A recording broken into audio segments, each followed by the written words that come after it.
Okay, let's go. Let me introduce you to Alston, a man who found solace in the resonant frequencies of sound baths and handpans. His journey into the serene world wasn't driven by a desire for recognition, but a deep need to connect with his inner self. When Alston first began, his practice was a solitary one. Each note he struck, every vibration he created, it was for his own ears, his own heart. He played not for an audience, but as a form of personal meditation, a way to find peace in his life. But as Alston delved deeper into his craft, something beautiful happened. His sounds began to ripple outward, touching others who were seeking the same tranquility. People started to gather, not for the spectacle, but to share in the calm and healing that Alston's music provided. Won't need those. Grounding. This is my second fall, so almost 2 years now. Yeah. And it just started with just you? Me and Mandy and Zoe. That's about it. And about a fourth of the instruments that I have now. And we set up literally on the other side of that bridge over there. So it was like, we've only moved in 2 years, like maybe 100 feet, so.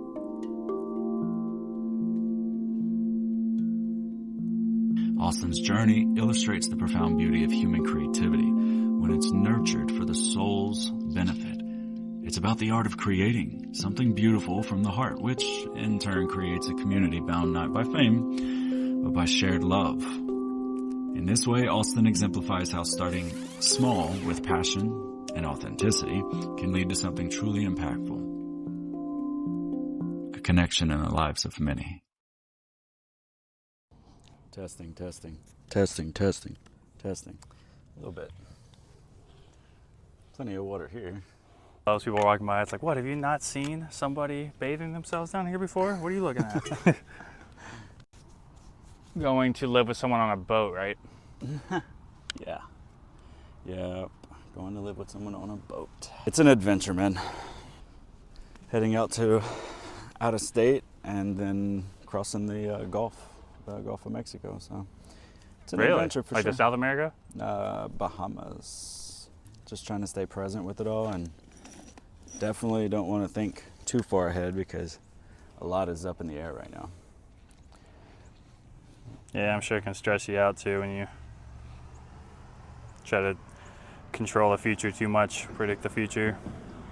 Yeah. I think that's where a lot of us find our problems, is trying to, you know, almost control the outcome when in reality it's not up to us, you know.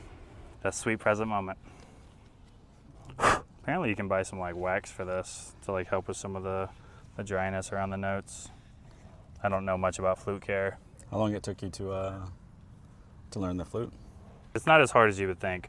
The biggest thing is your breath control. Like, that's where you can start to elevate your performance. But as far as like just playing a simple riff, that took me like 20 minutes. But then there are levels to it, like everything. What up, homie? And like, he don't even make it on Monday sometimes. But when Francis said he wasn't coming, I was like, dang, we're actually gonna be missing that mace swinging fool, man. And the dog, always, bro. And it's just like a staple and kind of what we're doing out here.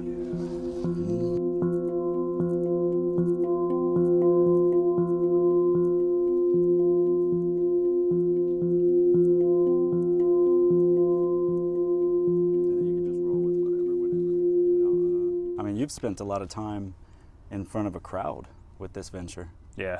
That's pretty inspiring, actually. I mean, I knew you before you, I guess you can say, went on this Zen. endeavor, yeah, before I became Zen. And yeah, this is quite a transformation. So, what do you say kind of led you to this? What do you think is the biggest reason you actually entertained this?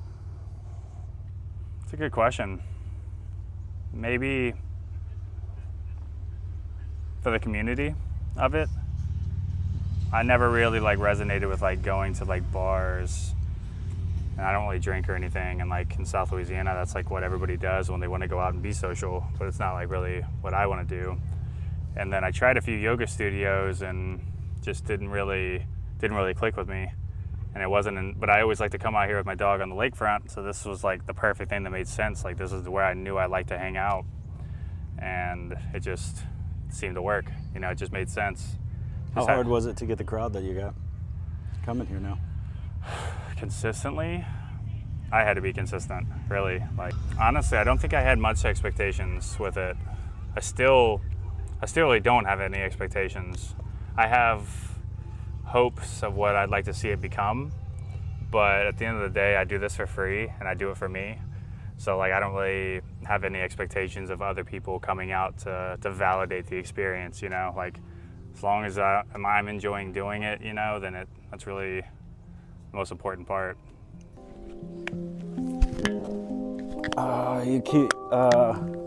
Can you teach me a riff or something to?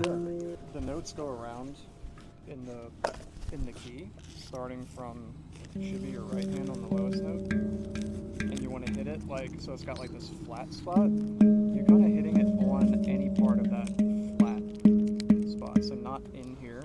And it's like a pull away motion. Yeah. A lot of people when they try to play it, they just kind of like go like that, and it just kills the sound. Whereas it's like if you hold your hand out like this, it's like that type of, you know what I'm saying? Have you ever used my thumb and my left hand? You can think of it like this too. Like when you're hitting it, you could like bring your hand straight back up, like a. Yeah, very good. Yeah. A little softer. Yeah. A little softer? Yeah, you don't have to strike as hard. Almost imagine that it's hot, and you're just barely trying to touch it and get away from it. If you lean Yeah, like give an invisible feel. Like, yeah, it's like this. Like I saw a video where she explained it that way. She was